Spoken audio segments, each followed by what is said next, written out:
Lepo zdrav in dobrodošli v najini družbi, poslušate podcast Umetnost lenarjenja. Moje ime je David Zupančič in danes bomo govorili o delovanju v izrednih razmerah in posebej stresnih trenutkih in okoliščinah. In glede na to tematiko imam jaz odličnega sogovorca. Žiga Martinčič je zdravnik, specialist infektologije, dela v intenzivni enoti infekcijske klinike, torej infektolog intenzivist. Poznava se sicer še iz fakultete, študijskih let, je tudi doktorski podiplomski študent, bivši mečevalec, občasna varuška moje hčerke in najljubši nadzorni specialist, kar nekaj specializantov na naši kliniki. Jaz sem pozabil še kakšen naziv, bi še kakšnega dodal. Hvala za ta laskavi uvod in predstavitev. Mislim, da dodal definitivno ne bi. Mogoče kvečem komentar, da sem infektolog, ampak intenzivist zaenkrat uradno še ne. To je ločena specializacija, ne? Tako je. Tako da sem zaposlen v intenzivni enoti. Se s tem ukvarjam, ampak po nazivu oziroma izobrazbi pa še nisem. Koliko kursi pa v preteklem tednu bil v intenzivi napram navadnemu oddelku infekcijske klinike? V procentih. V procentih. Danes lahko še rečem 100%. Okay. Tako da te bom vsem predstavil kot intenzivist. Je pa res, da v medicini imamo specializacije, to najbrž vsi vejo, te zelo pridni imajo tudi po 2 specializaciji, lahko ti boš najbrž šel tudi intenzivo specializirati, ne? To je subspecializacija v bistvu, ne? Tako, zelo verjetno bom res šel, ne? Ja, ker glede na to temo pogovora danes, ki sem si jaz predstavljal, je super imeti gosta, ki je v taki službi. Tako da mogoče zdaj, ko sva lih pri intenzivi, če še malo sam poveš, ne vem, če si v preteklem letu 2 je bilo ful govora o tem zaradi covida, pa postle, pa mesta v intenzivi, pa ventilatorji, respiratorji. Sam tako malo, kaj je to v bistvu intenzivna enota, pa kako se razlikuje od, recimo na naši kliniki imaš 3 odrasle oddelke, pa eno intenzivo. V parih besedah, stavkih, v parih besedah, v parih stavkih lahko. Mislim, je kar veliko nekih razlik, ampak v osnovi vse temelji na istem, to je zdravljenje pač bolnega človeka. In v tem pogledu se ne razlikujeta tako delo na intenzivnem oddelku, kot na navadnem.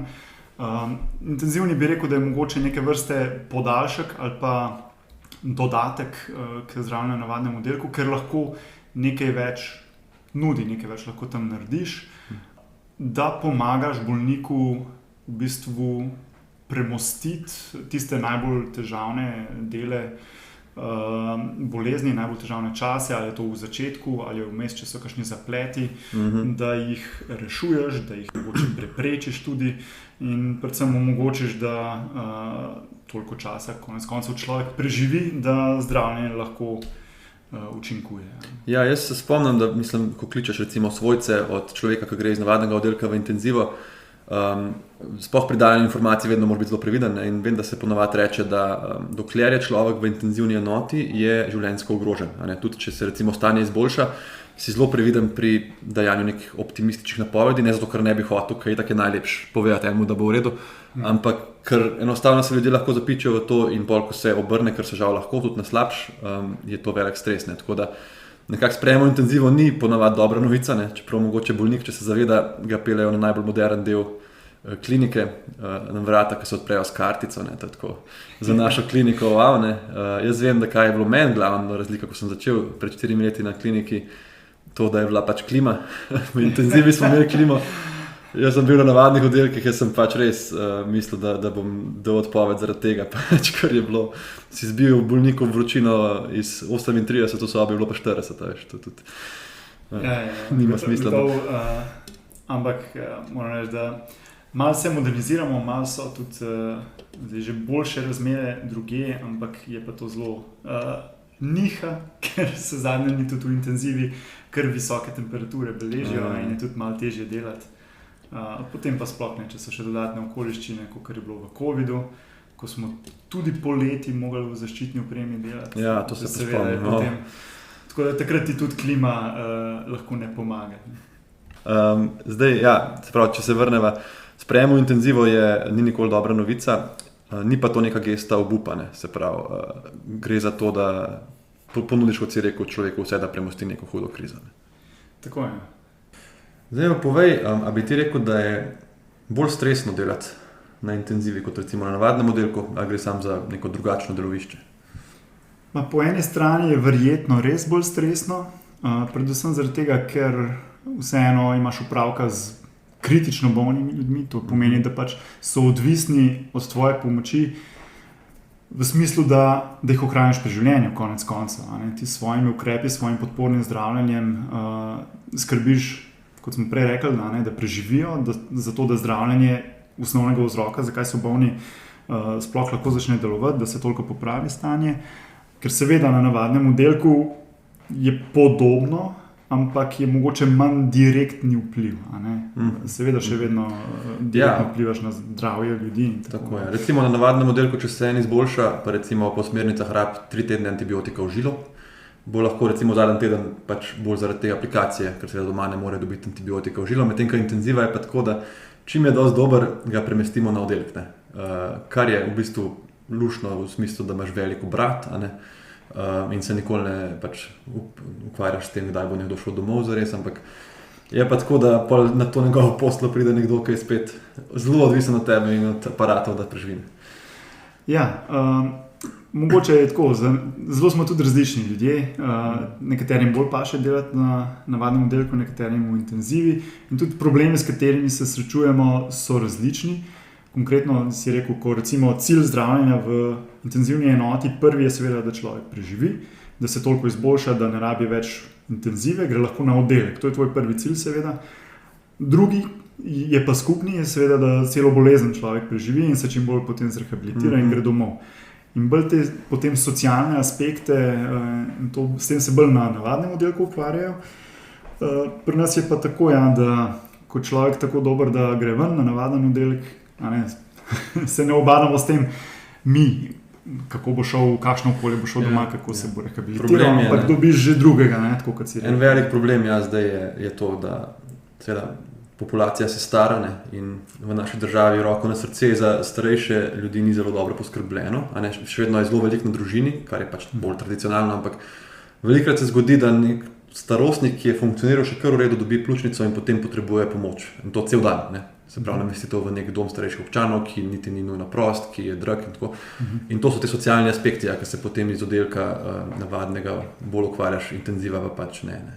Ker to, kot si rekel, ljudje smo različni in recimo mene, če vprašaš, mene je najbolj stresno delovišče urgentna ambulanta, pa seveda zdaj bo kdo rekel, valjda, če je urgenca, ampak morate vedeti, da tudi v urgenci, če pride nekdo res bolan in res sesut, jaz kličem intenzivo, in pride dol intenzivist, reče, ta je res bolan, res sesut, in ga odpelje, odpre svojo kartico, na huda vrata, in ga vzame gor.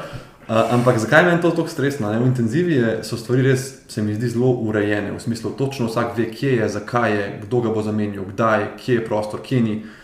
Urgenca pa to, da ti ne prepelje reševalec pred vrata, pa ti reče srečno, pa gre, pa ti lobi kar kombi, da bi 4 hkrati prišli, ali pa tako. In nenadoma si tako, kam bom koga prekiral, kam bom koga sprejel, kdo me čaka, kdo me kliče in to. To je meni drug vrste stres. Ja, vsekakor. In je verjetno tudi, ne glede na to, kje delaš, je to mogoče vir največjega stresa. In v urgenci je največ teh situacij v resnici. Sploh pač pri nas, glede na to, kakšne razmere imamo, ker je pač premalo kapacitet in za preglede bolnikov na urgenci in za sprejeme bolnikov, za katere veš, da rabijo sprejem. In pa seveda glede na obseg dela, ker tako kot si rekel, imaš vmes klice, skratka na 3 konce ali pa 4 vsaj se moraš dati takrat. In to je gotovo bolj stresno, kot če imaš ti vse pred sabo lepo vidiš, pospravljeno, organizirano, tudi če je neka situacija, tako, da je treba hitro ukrepati, v intenzivi se točno ve, kako bo šlo, vse imaš tam pripravljeno. Tako da po večini je res tako, da je bolj neka taka, dostkrat lahko improvizacija bolj v urgenci. V intenzivi pa redko, ampak je tudi. V bistvu v medicini je za domišljijo dosti malo prostora. Ti nočeš imeti zdravnika, da boš sprejet na oddelek, pa bo on rekel, kaj pa če probamo zdaj zmešati 2 ta antibiotika skupaj, pa bomo videli. Ti hočeš, da on točno ve, zakaj ti da, koliko ti da odmer, koliko časa boš dobival. In ti domišljijo, kot vidiš, da naj pač usmerjaš v nekaj kreativnosti, usmerjaš v druge sfere. Ne. Na oddelku moraš ti vedeti protokole, seveda pa protokolov je, da ne bomo zdaj nekaj tle minimalizirali ta intelektualno plat našega službe. Ne. Pač ti moraš vedeti, kjer protokol da je uporabiti. In to nimaš časa 5 ur, da si prebereš, ne, če se ti začne sesuvati, kaj komu, kdaj komu in tudi, kot si rekel, improvizacija. Ne. Vse to je nekako spada zraven. Zdaj me pa zanima, ti si ko si študiral, si se odločil recimo za infektologijo, si takoj vedel, da bi intenzivo delal? Ne, nisem takoj. Je sicer, sem mogoče že malo to nakazoval, tako v zadnjih letnikih študija, za tiste mogoče, ki ne vejo, študij medicine, vsaj v času, ko sem še študiral, bil dost, bom rekel, direktno ločen, da so prva 3 leta bila zelo predklinična, veliko je nekaj tega osnovnega znanja, biokemije, farmakologije in podobno, ki ga seveda rabiš potem. Potem v naslednjih letnikih pa bolj kliničnim predmetom in stikom z bolnikom pridemo. Tako da takrat tudi, no, ko sem prvič prišel v stik z tudi intenzivno medicino, mi je bila zelo zanimiva, bolj pa potem, ko sem dejansko že delal na kliniki. A ti je bil študij drugače stresen? Ali? Mislim, občasno zihrne, ampak tako. Ja, občasno mislim, da bi lagal, kdor bi rekel, da ni bil, zaradi tega, ker vseeno jaz z razlogom študij medicine slovi kot en bolj zahtevnih. Pač ogromno je neke snovi, ki jo je treba znati, ogromni izpiti so, literature je nepregledno veliko. Potem je odvisno še od izpraševalcev, ki vsi seveda niso mogoče najbolj prijazni in to tudi dodatno stres povzroča, če veš, da boš imel enega mogoče, ki je tako manj ugoden. Ja, definitivno. Tako da pred izpiti je gotovo več stresa. Ja, to se spomnim enega sošolca, ki je zdaj oftalmolog, mislim specializant, ki smo dobili razpored izpraševalcev, to kot si rekel, ne, niso vsi na ustnem isto. On je pač odprl tisti in je videl, da ima najslabšo opcijo. Odprl je PDF in je videl, da je najslabši. In je zaprl PDF in ga še enkrat odprl. Kao, da mogoče se bo spremenil. Mislim, res, ko si upaš, da to ne more biti res več. Ne. Ampak veš, kaj sem opazil, ne, tako mogoče, če se, kot si rekel, študiraš in pa si 5., 6. letnik in te stvari, kot so intenziva in urgenca, ful ljudi pritegnajo. Ne. A veš, tako, ne vem, to, če gledaš serije, ne, recimo urgence pa House, pa kaj smo vse gledali, te medicinske, vedno je najbolj zanimivo neke eksotične bolezni, redke bolezni, ko se bolnik slabša, pa z rešilcem nekam šibaš, pa tako ne. In se mi zdi, da je to malo ta razlika med predstavo pa potem realnostjo, ne, ker mislim, jaz pa zdaj z vsem spoštovanjem do vseh strok, ampak recimo noben v mojem 1., 2. letniku ni prišel na faks pa rekel, jaz bi pa delal v laboratoriju, ali pa zelo redki, ali pa jaz bi bil radiolog, jaz ne bi rad bil bolniki v stiku nikoli, ne. Ampak potem pa nekako, seveda te to lahko začne zanimati, ampak enostavno tudi vidiš, kakšen je mogoče urgenca zanima ali pa intenziva, da je način dela do tega bo pa prišla, ne. Da je mogoče to pač ni vredno, ne. Pa ne govorim zdaj o denarju, govorim o vložku, ne. Časa, energije in tvojega, bom rekel, nekako sanity, ne, kako se to prevede, da ostaneš pri sebi, v glavi se ti ne zmeša, ne. Da se ti spremenijo malo prioritete, ko vidiš, kaj je to v real life, ne. Ja, seveda, ne. To je pač spet malo v organizaciji našega študija medicine, se že dolgo proba nekako spremeniti in sicer, da bi bilo več stika s kliniko, več dela in vključevanja študentov na delo na oddelke, različne ambulante, da bi spoznali res, kaj je to. Tudi več znanj pridobili na ta način, ampak tako kot si rekel, ne, mi nismo med faksom v bistvu dobili prave predstave čist, kaj delo v medicini pomeni, ne, in različnih oddelkih in različnih specializacijah. Ja, ne, to je tudi tako, recimo en primer, greš na kongres intenzivne medicine, ne, in tam je super predavanje, ne, pa je anafilaktični šok, pa ne vem, nestabilnost, pa predavajo ti ljudje, ki veš, kako obvladajo, veš, pa si misliš, jaz bi bil veš, ki ga po noč pokličejo, gre vse narobe, pa so tako, dej Zupančiča pokličejo, on bo zrihto, veš, pa prideš tam cel car, vse veš, ne. In pol si tam na tem kongresu in seveda so tudi ruglički, pa kava, ne, pa zanimive predavanja. Pa ti je tako, to je ful dobro, no, kaj pa pol si pa v službi, pa te v 5:30 zvečer kličejo, da je tvoj 22-letni bolnik, se mu je tlak sesul, umira, ne, mislim, kaj se takrat zgodi, ne? Ja, takrat po mojem ga ni roglička in kave, ki bi te prepričala. Čeprav kava pomaga, ampak kava je ob 2 ponoči kar nuja, če imaš tako situacijo. Ampak sekrat si verjetno misliš, da si se zelo poceni prodal, če je res to cena. Ampak recimo, drugače. Človek drugače deluje takrat, ko se pripravlja na neko situacijo, pa ko pride do neke situacije, kjer moraš biti recimo nezmotljiv. Že pogledaj, izpit, se učiš za izpit en mesec, pa si vmes tudi kaj živčen, ampak večinoma pač se učiš, kaj češ. In pol, ko si pa noč pred izpitom ustnim ali pa na izpitu, ali pa ko je moj friend videl, kjer je spraševalca, pa je 3-krat PDF odprl, pa je bil še koristi. Takrat pa lahko ti dejansko se ti zapre nekaj v glavi. Ne vem, jaz tega na izpitu ustnem sicer nikoli nisem imel, ampak poznam ljudi, ki so se učili in smo prejšnji dan recimo skupaj ponavljali in so ful vedeli. In ti mrkneš, ti tam vidiš, se ti ustavi in ti dejansko pokažeš manj znanja, kot ga imaš. In dobiš slabšo oceno ali pa celo padeš. Pa čez 2 dni, ko se umiriš, greš z vprašanja, pa si rečeš, v bistvu sem vse vedel. Tako da zdaj valjda tam v tej najni situaciji ob 10 zvečer s tem fantom ne moreš mrkniti. Kako se to razlikuje ali pa kako priješ do tega? Ja, mislim, eno dejstvo, ki se moramo zavedati, je, da definitivno smo vsi različni. Nekateri, tako kot si ti rekel, ti nisi imel težav s tem, da bi ti recimo na izpitu zmanjkalo besed, čeprav si bil živčen. Nekdo drug je pa v isti situaciji lahko bil in se drugače odzval, ker smo drugače narejeni. Drugače se moramo navaditi na te strese, drugače se moramo z njimi spopadati.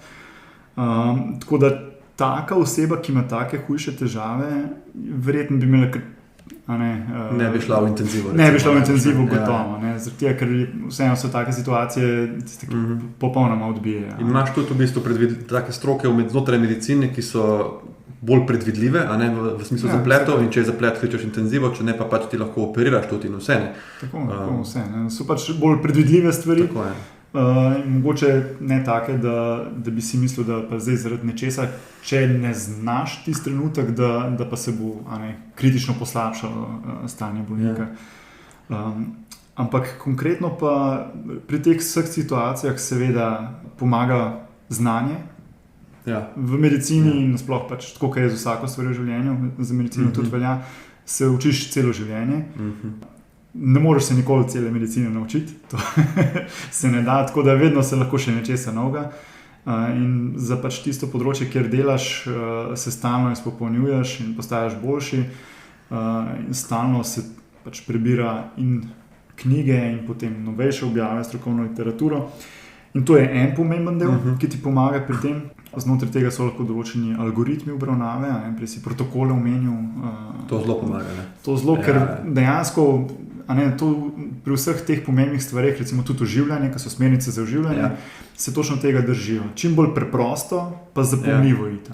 In je, ne vem, A, B, C, D, E in potem slediš. In če v kjeremkoli trenutku zamrzneš, veš, ok, gremo od začetka in začneš na A, B, C, D.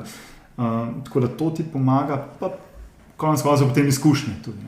Več, ko boš imel teh situacij, mislim, vsakič boš živčen, ampak boš vedno manj. Zaradi tega, ker boš že vedel, malo kako gre, boš prepoznal te stvari in se boš lotil. Tukaj bi se na par stvari navezal, kar si dobro povedal. Prva stvar je znanje. Kar sem jaz opazil, je dejansko več, ko znaš, pač manj si živčen, se to ni neka topla voda in tudi na izpitih načeloma je tako. Tudi če si tiska zamrne pred profesorjem, če se boš učil 2 dni pa probal sfejkati, boš bolj živčen, kot če si se res dobro pripravil. In v medicini se mi pa zdi, to, kar si rekel, oživljanje, to dobesedno pomeni, zdaj pač imamo ta oživljanje, ki se ga vsi učimo v avtošoli, v bolnici pa, ko je reanimacija ali oživljanje, je človek v bistvu klinično mrtev in ti mu moraš povrniti življenje. Torej, reanimacija v bistvu pomeni, to zdaj ne razlagam tebi, valjda, ker ti to veš, ampak mogoče komu, ki posluša, pa ne dela v medicini, da ne tako zgleda. In to je načeloma velja za eno najbolj stresnih momentov, ko se ti lahko zgodi na oddelku. Ti imaš recimo na oddelku 20 bolnikov, od tega so sprejeti za ene posege, tudi niso vsi zelo slabi. Če si na nekem internem oddelku, imaš 2, kjer imata nežilni poseg, in če se nekdo zadere reanimacija, takrat vidiš tudi te odlične profesorje, ljudi s 30 let delovne dobe, kako začnejo biti panični, živčni, zmrznejo. In to, ko si rekel, niso vsi za intenzivo. Ampak meni recimo, jaz sem šel v prvem letniku specializacije že na ta tečaj, kot si rekel, v bistvu dodatnih postopkov oživljanja, ker oživljanje v avtošoli je kaj, ne vem, 10% ali pa še manj tega, kar moraš vedeti, ko uživaš v Ja, so bolnišnici. temeljni postopki uživanja, ne, se reče. Potem moraš vedeti, še vsa zdravila, intubacije, vse, mislim, dosti drugih stvari, ne. Predvsem je velik del je res o reverzibilnih vzrokih, kaj se tisti, dogaja. ki se da prepoznati in Tako, preprečiti. kaj lahko naredi. To je tisto, kar potem pa pride. Ja. No, in jaz, ko sem na ta tečaj, ki je bil super, šel in je bila reanimacija, ne vem, par dni kasneje, meni je bilo to res, pa nisem nek brezsrčen, da te skrbi za človeka, ampak mislim, nisi ti tam, da te skrbi, ne, ojoj, kaj če na preživel, mislim, jaz moram zdaj tle poskrbeti, da bo, ne, kaj zdaj. In ne boš ti v glavi imel že pogovora z njegovo vdovo, ne, pa boš, mislim, pa boš ti tam naredil več škode, kot koristi. In meni je ta algoritem, ki sem ga imel v glavi, to, kar si rekel, mi je bilo tako, jaz točno vem, kaj moram po smernicah narediti in bomo šli zdaj po vrsti. Ne? In mi je dejansko bilo manj stresno kot neka ambulanta, ki prije en not pa ni na robu smrti, pa ne vem, kaj mu je, veš, ima neko vročino dolgotrajno in moram razmišljati in iskati članke in to. Samo zato, ker je bilo tako jasno definirano. In če se ti nekaj dobro naučiš, se mi zdi, da je to pač ful lažje. Druga stvar, ki sem se hotel navezati, je pa to, kar si rekel, da v bistvu je normalno, da te bo pa vseeno to stresne. Zdaj, če te pokličajo, ta 20-letnik nima tlaka, ne? Mislim, pa ti lagano ostaneš, pa se pretegneš, pa si rečeš, ajde, gremo malo delati, ne? To se mi zdi, niti nisi normalen človek, ne? Se pravi, je stres, ne? Zdaj pa ena stvar, ki bi na tej točki te vprašal, a je lahko stres tudi pozitivna stvar? Ja, je lahko, vsekakor. Sej, če med poslušalci mogoče kakšen psiholog bo gotovo vedel to tudi bolj povedati in definirati od mene, definitivno tudi od tebe največ, da je pač poznano, opisano in opredeljeno, da je stres lahko tudi dober. In sicer stres je lahko motivator. Stres je lahko zelo dober motivator, ampak do te mere mora biti, da ne zamrzneš. Ne? Če pride do točke, ko zamrzneš, ko pride do točke, da ti trpiš zaradi tega, da nekaj je v akutnih situacijah, kot je recimo nizek tlak pri enem človeku, nekaj je uživljanje. Drugo je, da je recimo samo ponavljajoč se stres dan za dnem in te to izčrpava in ne moreš spati in ne moreš jesti in podobno. To so seveda pač negativni stresi, ki so pač zelo pogosti danes v bistvu vseh profilih. Ampak lahko je pa tudi pozitiven. Recimo konkretno, če zdaj to situacijo si skozi predstavljava, če me pokliče nekdo, da imajo mlado, bolno osebo, ki kar naenkrat nima zaznavnega pulza oziroma da nima izmerljivega pritiska, bo to moj stres level kar naenkrat zelo zvišal. In bom seveda na hitro šel, ker bo v mojem interesu, da čim prej pridem do tja, da mu čim prej probam pomagati, kolikor se mu da. In tudi potem, če pride tak bolnik, katerikoli bolnik, v intenzivno enoto, bo v bistvu tvoja koncentracija. Moja koncentracija bo bolj na mestu, v bistvu je tako, višji, ko bo stres, recimo, bolj, ko bo dejansko bolna ta oseba, bolj me bo motiviral, da res probam čim več narediti. Vse. In še enkrat grem čez vse izvide in še enkrat bolnika pregledam. Tako. No, vse je konkretno situacija, lahko povem, pred kratkim prejšnji teden smo točno tako enega mladega človeka, okoli 40 let starega, sprejeli direktno iz urgence. V bistvu 3 ure pred sprejemom v urgenco je bil še doma, potem pa prišel z moteno zavestjo, morali so ga že priklopiti na aparat za dihanje in prav tako ni imel merljivega tlaka praktično. Zelo, zelo, zelo bolen človek je bil in smo celo noč delali in pri njemu sem bil jaz na 15 minut. Sem ga hodil gledati in sem šel od njega, ga še enkrat pregledal in šel pogledati, kakšni so izvidi, kaj lahko še naredim. Pa pogledati literaturo, če je kaj takega opisano, da lahko še kaj naredimo. Dejansko za bolnika je tudi boljše, zaradi tega, ker se bolj trudiš in tako. Zdaj, v bistvu trudiš se pa bolj zato, ker je to neodložljivo. Ne? To ni tako, da si on zasluži več kot nekdo na oddelku, ampak nekdo na oddelku, ki je stabilen in se zdrav pač 20 dni, recimo ni treba, da ga ti po noč 6-krat spudiš, pa ga pogledaš. In zdaj tle, to, kar si rekel, jaz se spomnim, preden sem začel dežurati, sem enkrat se zbudil po noč, pač spal sem doma, sem se zbudil, šel na stranišče, tako kot marsikdo od ljudi gre normalno. In sem na poti pomislil, ker to je bilo 2 tedna preden sem začel dežurati, da če bi jaz mogel zdaj iti delati, bi pač umrl, jaz ne morem. Ajš, ko imaš uno glavo, kako mi se sploh zvlečeš. Razmišljaš, če bi sploh šel na WC, ali zdržiš do jutra. Tok si zaliman. Zdaj mi povej, si ti bil tako ful zaliman, ko si tega rihtal celo noč, da bi si hotel sam spat, pa da bi se rad ful ulegel. Ali te je zbudil?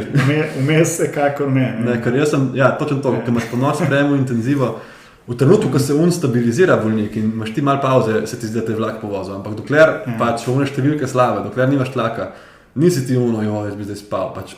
Tudi če bi se ulegel, ne moreš. Tako da, to je definitivno lahko pozitivno. No, rekel si, da bi kakšen psiholog zihar lahko povedal kaj o tem. Tlega sicer nimam, sem se pa jaz pripravil točno na ta segment, ker imam to prednost, da malo bolj vem, kam sem hotel usmeriti pogovor in sem si prebral o eustresu. To si zihar slišal, ne? Ja, eustres pa distres, če tako, se prav spomnim iz gimnazije nekaj. Se spomniš iz PAFija mogoče. To je izpit v 3. letniku medicine patološka fiziologija. Jaz se iz tem spomnim tega. Tisti, ki ste imeli patološko fiziologijo, definitivno poznate stres. Tisti, ki ste to študirali, meni je bil to najtežji izpit. Tega dela se spomnim, To, kot si rekel, eustres je v bistvu beseda, ki jo je zasnoval en madžarski endokrinolog, jaz ne vem, če znam spregovoriti njegov priimek Hans Selye ali Selye, v glavnem Hans Selye, in je rekel, da je to fiziološki stres, ki je lahko fizičen ali pa psihološki, se pravi, zdaj moramo vedeti, da recimo že v osnovi se mi zdi, da stres je evolucijsko pogojen. Ti, ko je bil en pražiga v jami, pa je šel iz jame, pa je hotel nabrati neke robide, pa je bil tam medved, valjda je on začel laufati in je prebava se mu je zavrla, v mišice je šla kri, začel je hitro dihati in ne moš rekel, da je zdaj on anksiozen, pa da je paničen, mislim, medved ga bo pojedel, to ni tesnoba, to je v bistvu evolucijsko pogojen stres in čist fiziološki. Tako, in kaj je zdaj definicija tega eustresa, to je nasprotno distresu, distres je kot pač ta slab stres. No, eustres, to sem prepisal od te definicije Hansa, se zgodi, ko je vrzel med tem, kaj nekdo ima in kaj si nekdo želi, malo raztegnjena, ampak ne pretiroma. Se pravi, tvoj cilj je malo dlje, kot bi si ga želel, ne pa toliko daleč, da bi bilo nemogoče ali pa neznosno. Recimo, tebi se ta bolnik ruši, tlaka nima in ti veš, da imaš znanje, si pač specialist, si imel že veliko takih sprejemov, veš, da lahko pomagaš, nisi mu pa še pomagal. Jaz to na ta način predstavljam. Mogoče na bolj preprost, pa ta komercialen način, ki se ful omenja, je ta skok iz cone udobja. Se pravi, da nimaš še tega, kar ti želiš, pa bi rad imel, pa te stresira, in te to še malo bolj požene naprej. Recimo, tudi, ko greš snemati podcast, pa si ful želiš, da bo dober posnetek, pa si želiš, da bo veliko ljudi poslušali, ampak ne veš, če bo, kako bo šlo, je to lahko primer. To je primer, ali pa recimo, da si po dežurstvu utrujen, pa greš snemati podcast, čeprav tega še nikoli nisi delal. Recimo. Dobra novica je, da je to samo zvočni posnetek, se mi zdi, da ti si po dežurstvu, jaz sem pri kolesaru po 40 stopinjah do tebe in najna kamera ne bi imela, dodatne vrednosti. Se mi zdi, kvečem bi kakšno vrednost vzela. Mogoče bi kakšne simpatije glasove dobila. No in ena od primerov tega eustresa pa to, kar sva rekla, sprejem v intenzivo. Sploh tist se mi zdi sprejem, ko gre v bistvu v redu. Se pravi, imaš sprejem, bolnik je zelo bolan in recimo veš, že samo zastoj srca ima ne vem koliko smrtnosti znotraj bolnišnice, že 50% vsaj, zunaj pa še več. Ampak recimo zadaneš tisti kanal v arterijo, čeprav nima tlaka, pa tlak začne poraščati, pa daš ultrazvok, pa vidiš, da ni motenj krčljivosti, to dobiš tlak, dobiš puls, intubiraš. Ko kar naenkrat se malo stabiliziraš, številke so malo lepše. V intenzivi je pač tako, če urediš številke, boš uredil človeka ponovadi. Če bi bilo tako preprosto, bi bilo super, ampak sledi temu. Urediti številke ni vedno preprosto. Zelo težko, lahko te bune številke jih sanjaš pol 3 dni. Ampak enostavno, ko ti začne iti dobro, je to lahko ena dobra vrsta stresa. Jaz mogoče pol eno vprašanje na tem mestu zate. A potem ti misliš, da je eustres, se pravi nek dober stres, tak, ki te ne potreje in to, odvisen od tega, da dobiš nek pozitiven feedback, tako kot si rekel, pride bolj človek in z vsakim dejanjem, ki ga narediš in uspe, je malenkost boljš.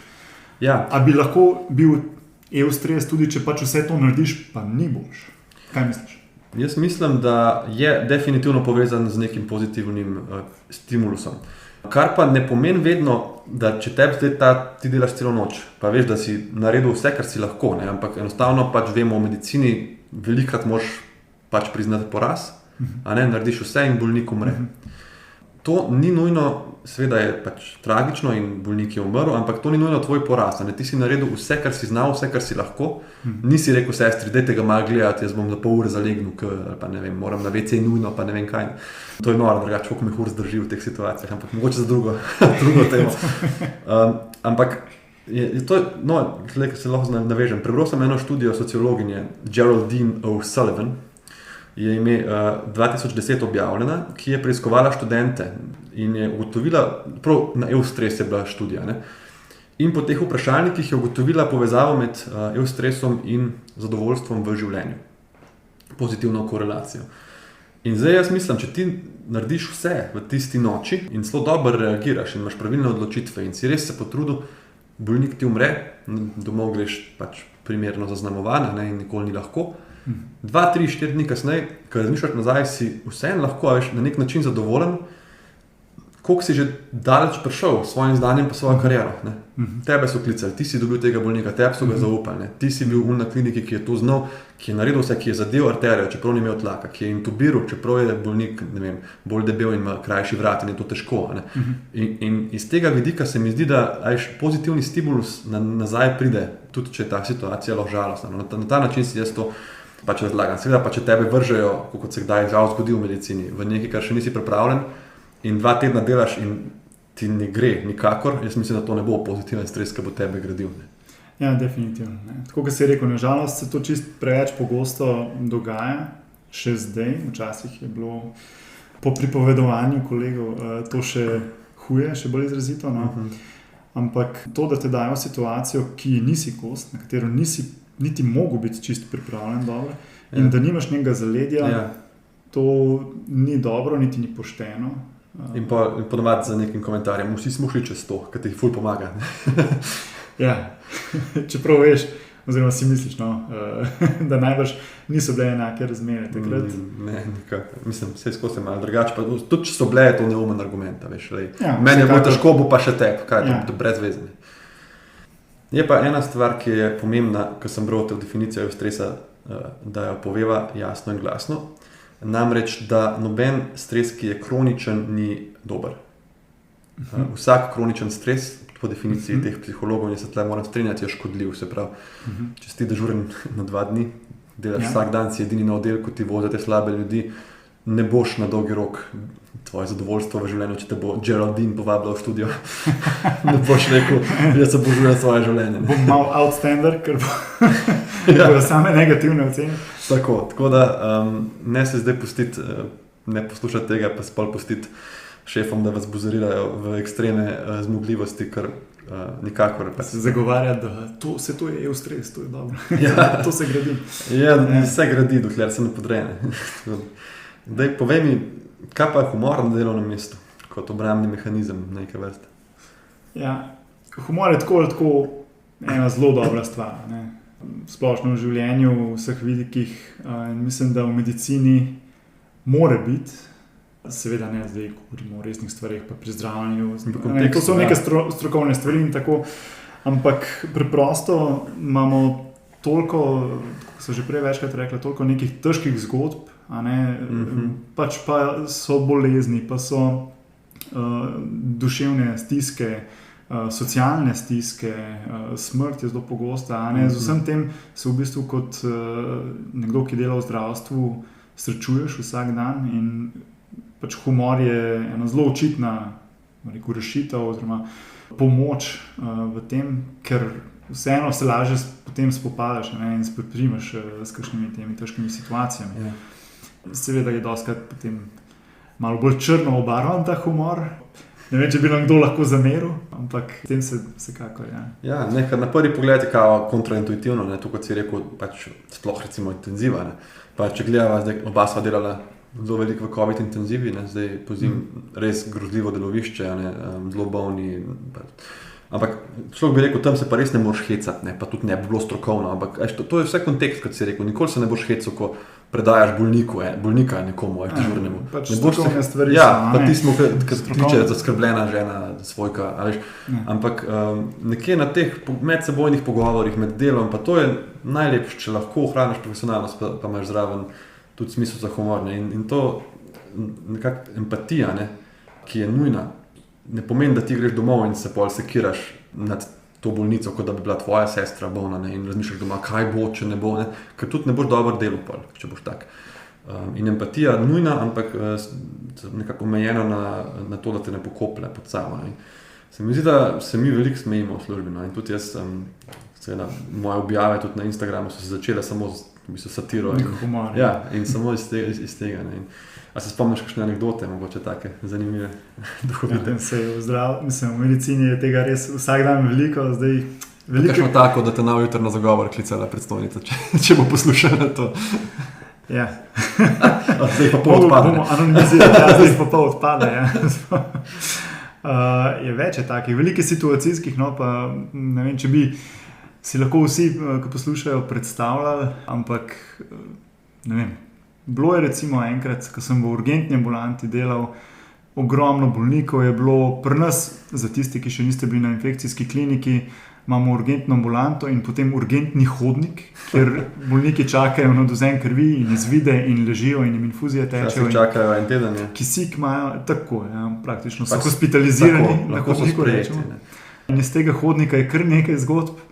Ene se spomnim, da je enkrat en bolnik bil, ki je imel Downov sindrom, v bistvu en od najstarejših oseb z Downovim sindromom v Sloveniji, bil takrat tako 60 let star, ampak seveda se ni čisto zavedal, ne, kaj se dogaja in malo taval, on je navajen, da hodi okoli. In je bil na tem hodniku in je pač vstal in je malo šel okoli in stranska vrata odpiral in vse in je prišel v urgentno ambulanto skozi neka stranska vrata, glih v času, ko smo uvajali en urinski kateter pri drugemu bolniku in nobenemu ni bilo jasno, od kje je prišel. On pa tudi pač začudeno gledal okoli. Ja, mogoče takrat, ko ti dajejo cevko v penis dobesedno, je eno onih momentov, ko nočeš drugega bolnika srečati v isti sobi, ne? To je začudeno pogledati. Ja. Na meni je moj spomin je v bistvu pa tudi iz te iste sprejemne ambulante. Ja, in sicer še, ko smo mi dva skupaj delala in si bil ti moj nadzorni, takrat, ko sem jaz prišel na kliniko in se spomnim, ko je bilo res toliko dela, da nisi sploh več vedel, kje si, kaj delaš. In sva bila v tej ambulanti in ti si gledal enega bolnika, vmes si je zvonil telefon, sestra ti je nekaj razlagal, iz 3 stvari so bili pač pogovori. In ti si pač hotel vse in pol je bilo tako, ne, nujno moraš iti na hodnik, tam ena svojka, nujno rab informacije in ti si šel do vrat in si potrkal in šel na hodnik. V bistvu ti si ob izhodu iz ambulante potrkal v čakalnico. Meni je bilo to, ta tvoj, ker sploh nisi vedel, kaj se dogaja, ampak si videl vrata in ta nek primitiven impuls je prišel ven, da če so vrata moram potrkati, ampak to je bilo tragikomično, jaz ne vem, pol tista izmena je šla, hvala Bogu, pol mimo, ampak je bilo. To je tak moment, ko se takrat sploh ne moreš smejati, ker si toliko utrujen. Naslednji dan si pa pol tako, to je bilo pa kar zabavno. Če se prav spomnim, si se kar smejal že takrat. A ja, mogoče. Moram reči, da je to že daleč. Pa se tudi ti spomniš tega, si zapomnil. Ja, jaz sem si zapomnil, mi nisi dol, da pozabim. Ja, sem ti najbolj. Ja, načelej, a si slišal pa kdaj že, ker smo jih pri teh ekstremnih obremenitvah pregovor find the job you love and you will never work a day in your life. Spravo, najdi službo, ki jo boš imel rad in v življenju ne boš imel niti enega delovnega dneva. Najbrž si ne. Sem že slišal, poznam, živim to. Ja, ne vem, kako ti živiš, ampak jaz imam kar ena par delovnih dni, se mi zdi v tednu. In sem hotel reči, tako čisto, malo je pa ta, ne, zdaj če greva na drugo skrajnost. Ta nekak iluzija oziroma, kako bi sploh rekel iluzija, filozofija srečanja, da zdaj ena skrajnost je ta naša pač skrajnost določenih ljudi, ki ne skrbijo zase nič, ne, in se dajo, razdajajo, delajo za druge, delajo dan, delajo noč in pač pregorijo. Druga skrajnost so pa te objave v smislu, ne vem, jaz poskrbi zase, to, pač delaj samo to, kar boš skozi srečen, ne, služba, ki ti ne bo sploh služba. Jaz mislim, da pač ni za pričakovati v življenju, da boš ti non-stop srečen in tudi vsaka služba, ki jo rad delaš. Pa ne vem, jaz, če dam primer, moje delo tudi na Instagramu, pa ga imam pač rad, pa to, ampak so dnevi, ki ti gre na živce, ker ne moreš, ker si utrujen, ker bi radi delal kaj drugega. Meni se zdi to spodbujanje tega, ne, če bi vsi živeli na ta način, veš, deli kar hočeš in bodi skozi srečo, ne bi imeli zdravnikov, po moje, ne bi imeli policajev, ne bi imeli gasilcev. Veš, ti moš na neki točki. Najbolj stresnih, ja. Ja, pa tudi to so neke službe, ki te tudi, veš, konec koncev, hočem biti srečen v službi, hočem pa tudi, da prijem domov izpopolnjen in srečen. Veš, jaz lahko pač vstanem, pa grem meditirati na plažo, pa pol delam jogo, pa popijem smuti, pa grem meditirati, pa to delam cel dan, ne, pa bom najbrž super zdrav, valjda moram imeti neko hudo dediščino, da lahko to počnem, pač da ne od nečesa živim. Ampak, a veš, pa se to prodaja kot perfekten life, ne.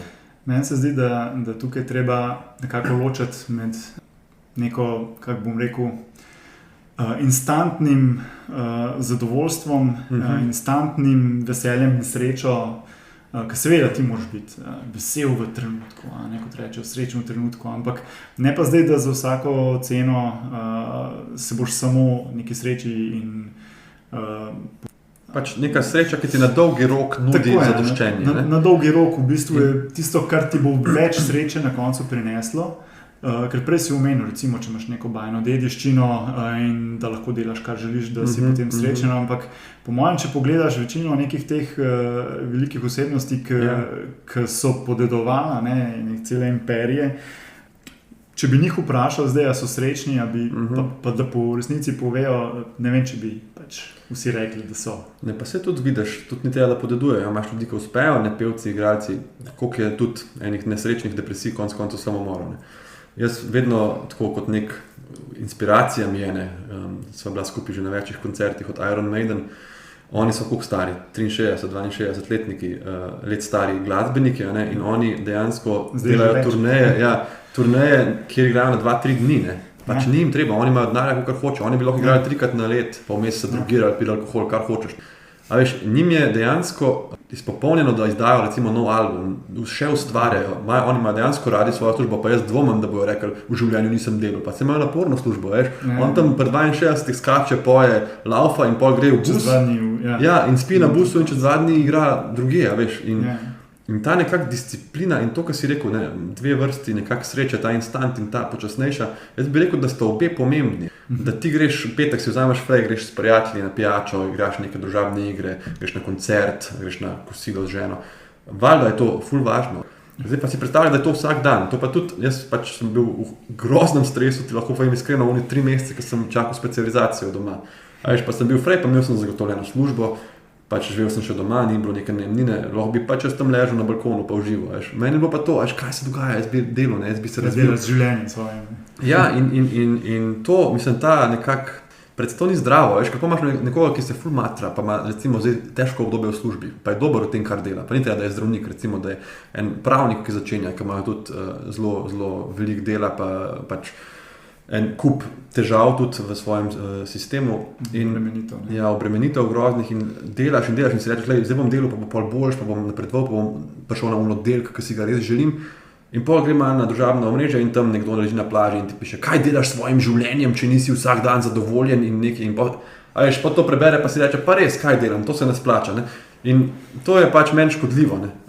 Jaz vedno rečem, jaz pač ful rad delam kot zdravnik, dejansko me blazno stresira, lahko predvsem zdravstveni sistem, ne toliko zdravniška služba kot zdravniška služba v tem sistemu, ampak enostavno mi daje pa ogromno enega veselja, tako, ne, recimo pol čez vikend, ko imam frej, pa sem doma, imam občutek, kot da sem naredil ful neke razlike pomembne, a ne? In to je meni blazno važno. Ne?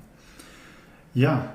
Tako, kot si rekel, mislim, pri nas ti večji del stresa praktično v službi predstavlja ne delo z bolnim bolnikom, ampak dejansko organizacija zdravstva. S tem se v bistvu povsod srečaš, najbolj na urgenci, sva že rekla, pa tudi na drugih oddelkih v intenzivi, konec koncev.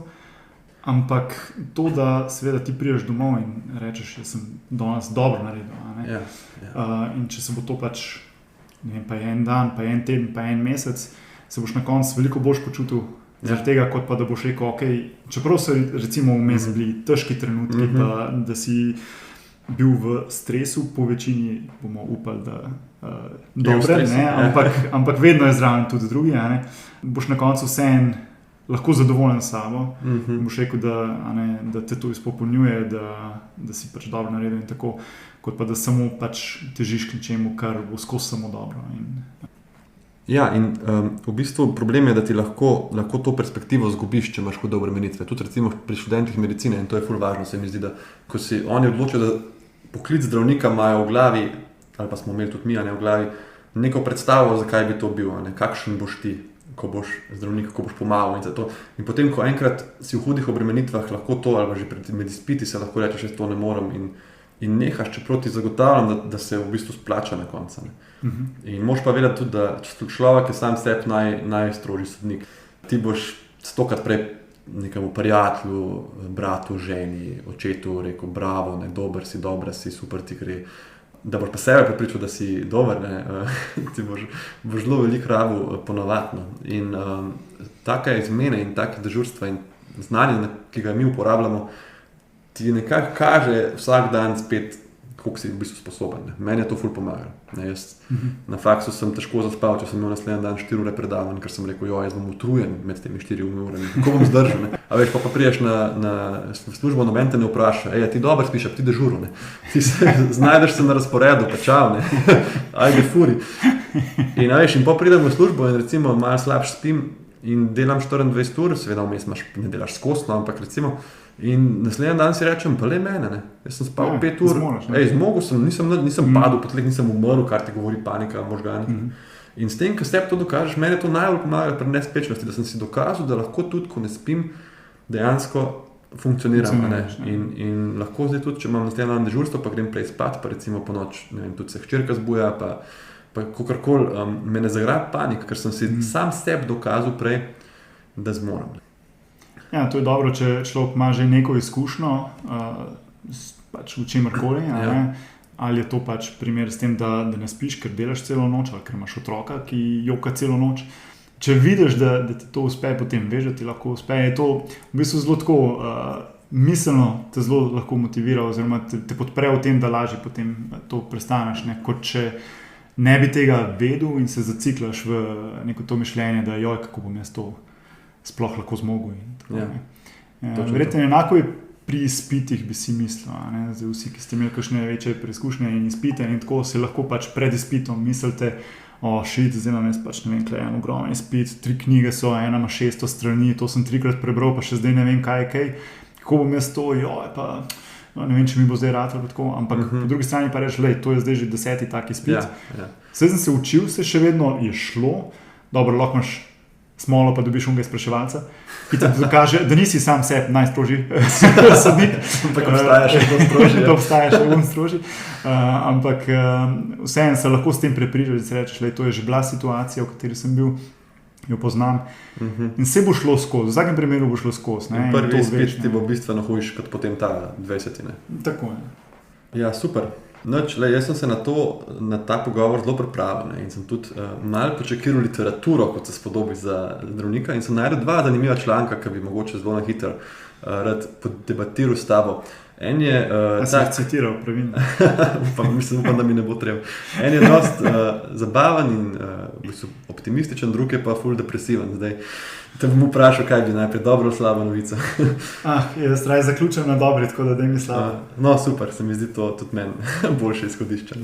To je članek objavljen leta 2020, se pravi med nekje sred začetka epidemije bolj.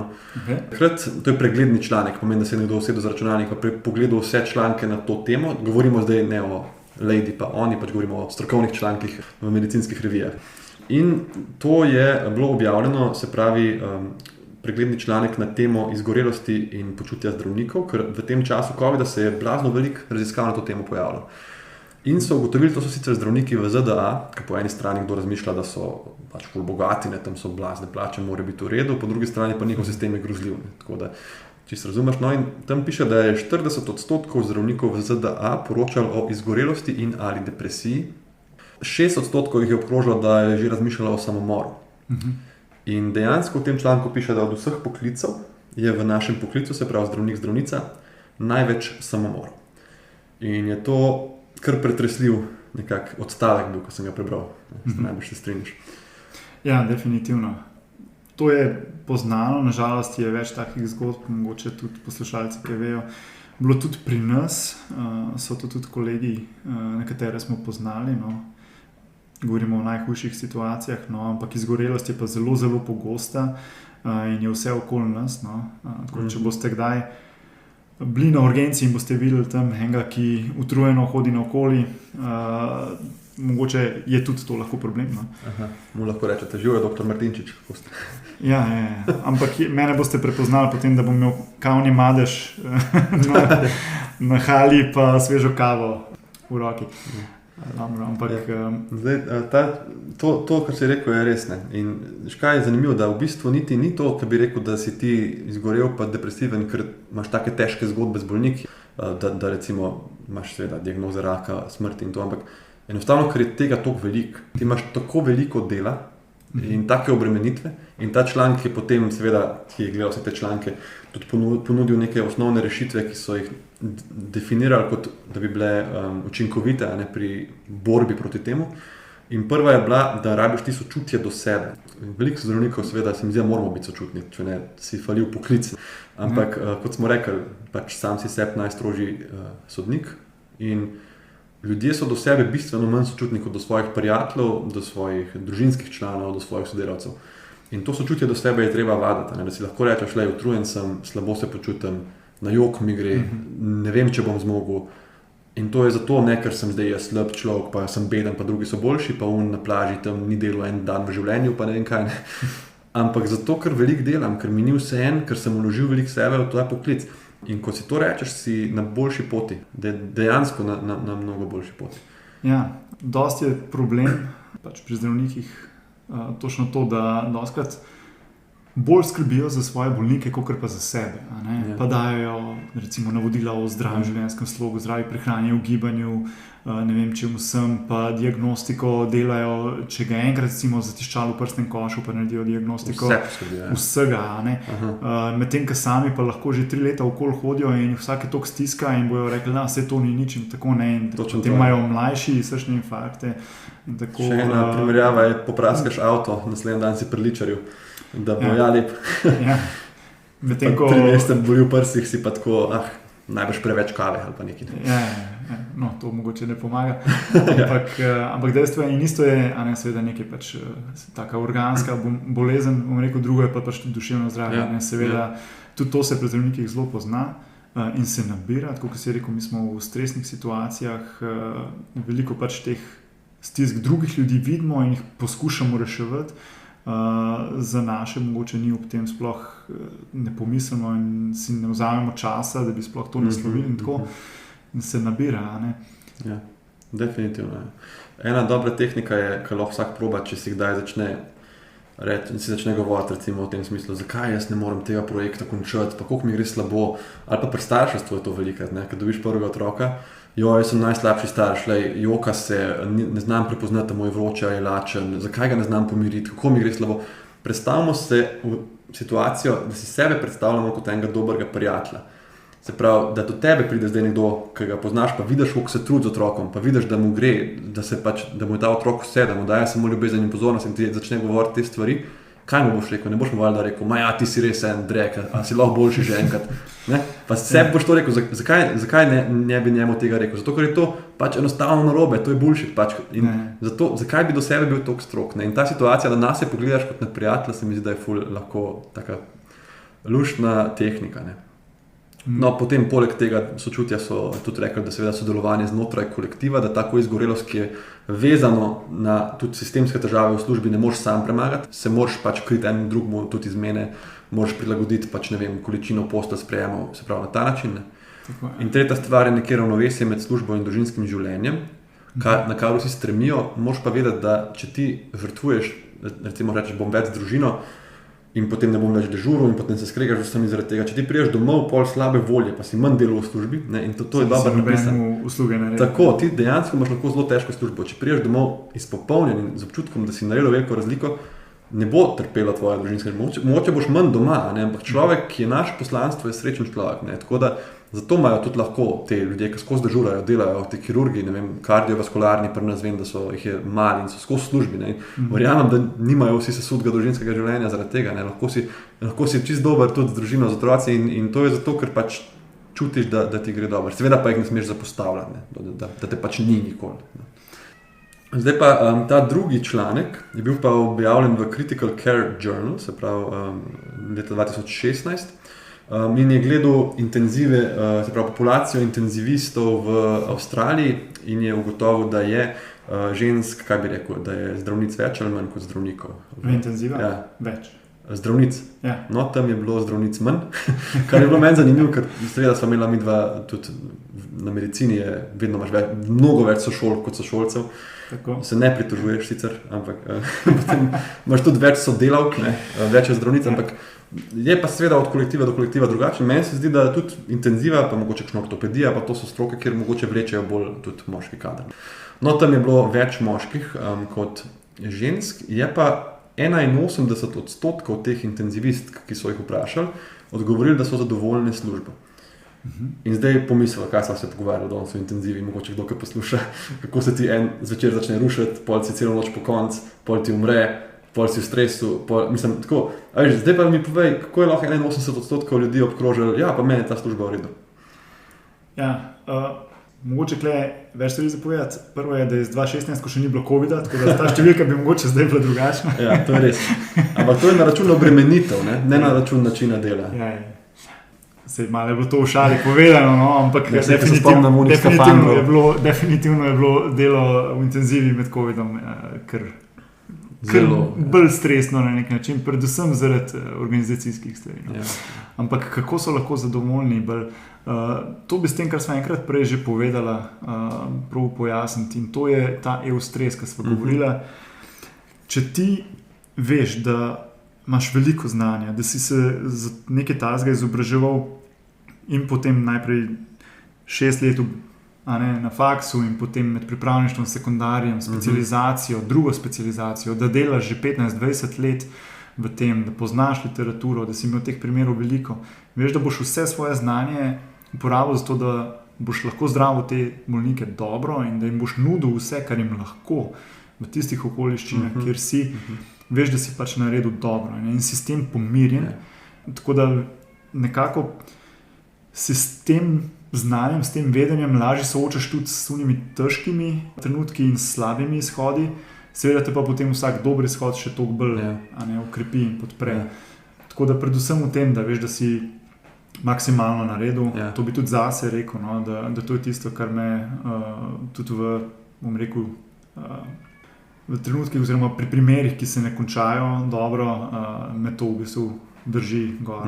Ker intenzivne enote imajo, koliko zdaj ti to bolj veš, okoli 20-30% smrtnosti v intenzivi, recimo? V povprečju je sicer še več. V povprečju je tam, od 1/3 do 1/2 celo, zdaj odvisno malo od tega, kakšna intenzivna enota je.